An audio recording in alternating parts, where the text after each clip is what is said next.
오늘은 테슬라와 엔비디아의 앞으로의 방향성에 대해 말씀드려보도록 하겠습니다. 현재 이 두 기업을 어떤 관점으로 바라봐야 하는지, 그리고 앞으로 시장을 어떻게 해석해야 하는지 함께 살펴보겠습니다. 영상 시작하기에 앞서 구독과 좋아요 버튼 정중히 부탁드리며 영상 빠르게 시작해 보도록 하겠습니다. 현재 테슬라와 엔비디아는 모두 상당히 높은 구간에서 지지와 저항이 맞물린 박스권 형태로 시간을 보내고 있습니다. 이 구간은 흔들리는 듯하지만 중장기적으로 에너지를 모으는 구간으로 볼 수 있죠.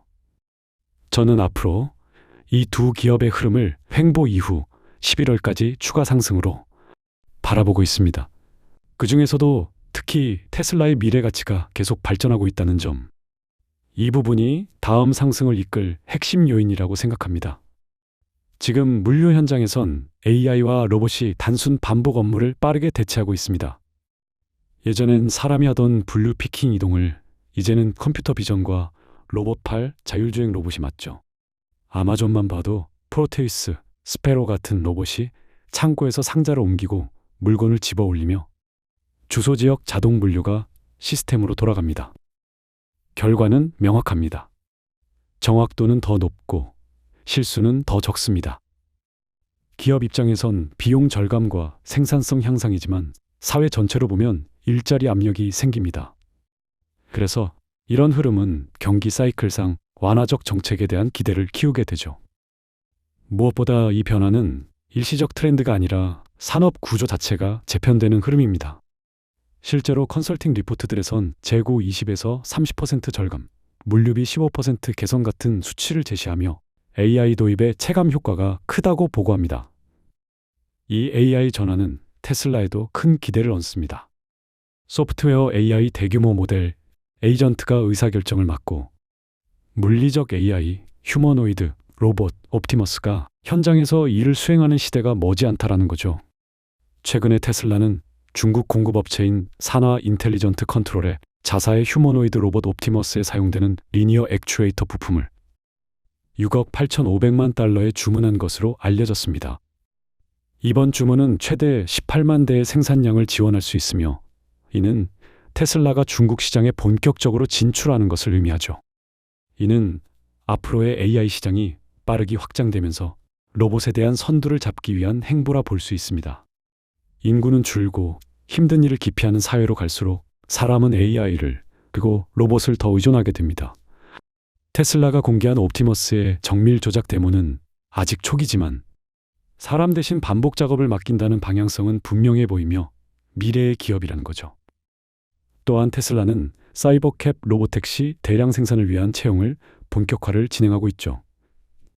품질 측정, 플라스틱 사출 금형, 장비 엔지니어까지 생산 라인 핵심 직군을 뽑고 있고 로보택시 상용화를 위한 실무 준비가 시작됐다는 신호로 읽히고 있으니 현장에선 FSD 기반 시험 주행 영상이 꾸준히 올라오고 있고 사람이 운전하지 않는 차량이 실제 도로를 달리는 장면은 이제 낯설지 않습니다. 그리고 중요한 포인트, 자율주행은 이미 미국 여러 도시에서 현실이 되고 있습니다. 알파벳의 웨이모는 피닉스, 샌프란시스코, LA 등에서 완전 무인 RO 주행 누적 9천만 마일 이상을 공개했고 런던 2026 서비스 계획까지 내놓으며 영역을 넓히고 있죠. 즉, 사람이 안 타는 차가 요금을 받고 달린다는 모델은 실전 단계로 넘어가고 있습니다. 이 변화는 1900년대 마차, 1913년 자동차의 대전환을 닮았습니다. 1900년 거리는 대부분 마차였지만 불과 10여 년 뒤 자동차가 거리를 뒤덮었죠.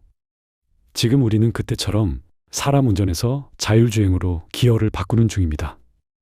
머지않아 사람이 직접 운전하는 차를 찾아보라는 말이 농담이 아닐지도 모릅니다. 그만큼 테슬라의 로보택시 생태계가 일상이 될 가능성이 큽니다. 결국 투자란 미래를 미리 본 사람의 선택입니다. 마차의 시대에 자동차에 투자했던 사람처럼 지금은 자율주행과 AI에 베팅할 시점일 수 있습니다. 테슬라는 그 미래를 하드웨어에서 소프트웨어로 또한 생산 체계로 현실화하려는 플레이어입니다. 또한 최근 엔비디아의 젠슨 왕 CEO가 일론 머스크에게 직접 AI 슈퍼컴퓨터 DGX 스파크를 전달했습니다. 이 장비는 페타플로급 연산 성능을 가진 데스크톱 크기의 초소형 슈퍼컴퓨터로 단일 시스템에서 최대 2000개 파라미터의 대형 언어 모델을 로컬 환경에서 직접 실행할 수 있는 기술을 갖고 있습니다. 이건 단순한 이벤트가 아닙니다. 왜 하필 젠슨 황이 직접 일론 머스크에게 이 장비를 전달했을까요? 그 이유는 명확합니다. 테슬라가 곧 진정한 AI 기업으로 도약할 것이기 때문입니다. 현재 테슬라는 전기차를 넘어서 AI 그록, 옵티머스 로봇, 데이터 센터 구축 등등 모든 사업의 핵심에 AI를 두고 있습니다. AI는 앞으로 기업의 천년 먹거리가 될 핵심 기술이라 볼 수 있습니다. 일론 머스크는 특히 FSD, 완전 자율주행과 AI 그록을 더 똑똑하게 만들기 위해 GPU 100만 개 규모의 데이터 센터 건설을 준비 중입니다.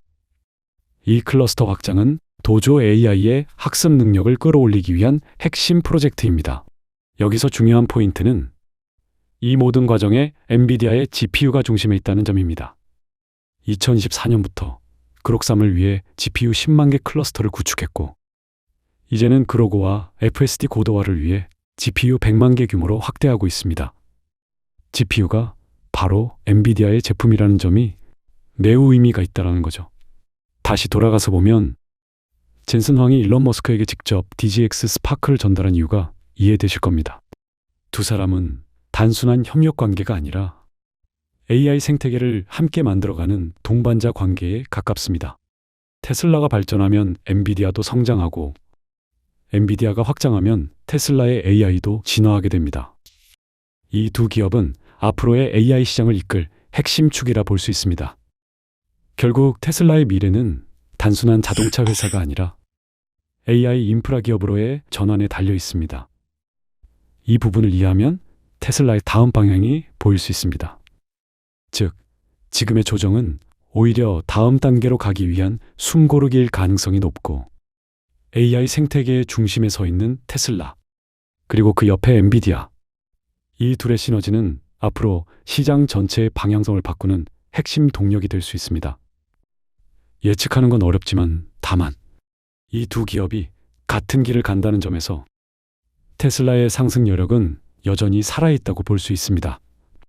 현재 테슬라는 두 번의 하락을 보여준 뒤 상승으로 전환되는 모습을 보여주고 있습니다. 이는 앞으로의 상승을 긍정적으로 볼 수 있는 신호라고 생각하는데요. 이전 테슬라의 상승이 나온 이후 하락을 보여줬을 때도 똑같은 프랙탈 패턴이 있었습니다. 먼저 2025년 9월 22일 강한 상승이 나온 뒤 하락을 보였고, 이후 다시 반등이 나왔으나 9월 24일 다시 하락을 보여주는 모습을 보였습니다. 이때도 마찬가지로 투자자들은 상승보다는 악재와 하락을 예상했지만, 결과적으로 두 번의 하락 이후 강한 상승이 나오면서 많은 공매도들이 청산당하는 모습을 보였죠. 그렇기 때문에 이전처럼 두 번의 하락을 보여준 프랙탈 패턴대로 이번에도 두 번째 하락 저점을 지켜준다면 고점 돌파의 상승이 이어질 가능성이 높다고 보고 있습니다. 그럼 현재 구간은 어떨까요? 이전과 마찬가지로 하락이 한 번, 두 번 나왔습니다. 이후 두 번째 하락의 끝점에서 반등이 나오고 있죠. 그렇다면 우리는 어떻게 해야 할까요? 이전과 마찬가지로 $415 구간을 이탈하지 않는다면 이전처럼 고점까지의 반등 흐름을 기대할 수 있겠죠. 저는 이렇게 테슬라의 반등 여력이 여전히 남아있다고 보고 있습니다. 하지만 만약 상승이 아닌 하락으로 전환된다면 어떨까요? 두 관점 모두 두 번째 하락 구간을 지켜주며 박스권 내 반등 후 고점까지 회복하는 패턴을 보여왔습니다. 하지만 만약 이번에 $415를 이탈한다면 단기적으로는 폭락이 나올 수도 있겠죠. 그렇게 된다면 옆으로 횡보한 뒤 결국 저점을 깨며 하락이 나올 수도 있습니다. 하지만 저는 그 하락조차 또 다른 기회라고 생각합니다. 테슬라는 여전히 수많은 이슈와 성장 포인트를 가지고 있습니다. 그런데도 만약 폭락이 온다면 그 폭락은 오히려 우리에게 엄청난 기회가 될 수 있겠죠. 실제로 과거에도 그랬습니다. 먼저 2020년 코로나 팬데믹 충격으로 주가가 63% 급락했지만 이후 전기차 수요 폭발로 역사적인 상승 랠리가 이어졌습니다. 또한 2022년부터 2023년 머스크가 트위터 인수자금을 마련하기 위해 테슬라 주식을 매도하면서 고금 시기와 공매도 세력의 유입이 겹쳐 주가가 75% 하락했죠. 하지만 시장이 회복되자 테슬라도 함께 반등했습니다. 그리고 마지막으로 2024년에서 2025년 트럼프와의 갈등, 전기차 판매 부진으로 주가가 56% 급락했지만 이번에도 예외는 아니었습니다. 이후 주가는 다시 회복세로 돌아서며 다시 한번 위기 속의 기회를 증명했습니다. 이처럼 테슬라의 폭락은 언제나 다음 기회를 예고하는 신호였습니다. 저는 그렇기 때문에 앞으로의 테슬라 주가를 폭락이 아닌 기회 혹은 상승의 전조로 보고 있으며 앞으로의 전망이 매우 기대된다고 생각합니다. 엔비디아도 한번 보도록 하겠습니다. 엔비디아 같은 경우는 현재 중장기 관점으로 164달러부터 195달러까지 상승을 보여줬습니다. 현재 부근에서 보면 195달러에서 추가적으로 상승이 나오지 않고 하락으로 전환되는 모습을 보여주고 있는데요. 이대로 상승이 끝난 걸까요? 아닙니다. 현재 부근을 보면 이전에 7월 29일부터 시작된 박스권까지 하락이 나와줬는데요. 이는 우리에게 새로운 매수 기회를 준 것과 마찬가지입니다. 2023년 5월 26일에도 이러한 패턴을 보여준 적이 있었는데요. 이때도 박스권을 만들어주며 횡보를 만들어주었고 물량의 소화기간을 만들며 충분한 시간을 갖고 이후 상승이 나와준 모습을 보여줬습니다. 이후에 상승은 무려 200% 이상 상승을 보여줬었죠. 그렇기 때문에 이러한 상황을 봤을 때 현재 부근에서 박스권을 만들어주고 있는 것은 올라가주기 위한 하나의 소화 과정이고 이는 앞으로의 추가적인 상승을 준비하기에 아주 좋은 구간이라고 보고 있다는 것이죠. 그래서 저는 현재 부근에서 단기적인 하락은 나올 수는 있지만 이 하락은 모두 상승을 만들기 위한 준비라고 볼 수 있으며 앞으로의 상승을 기대해 볼 수 있습니다. 저는 이렇게 미국 증시, 기업 분석, 차트 분석까지 하루도 쉬지 않고 분석하고 있습니다.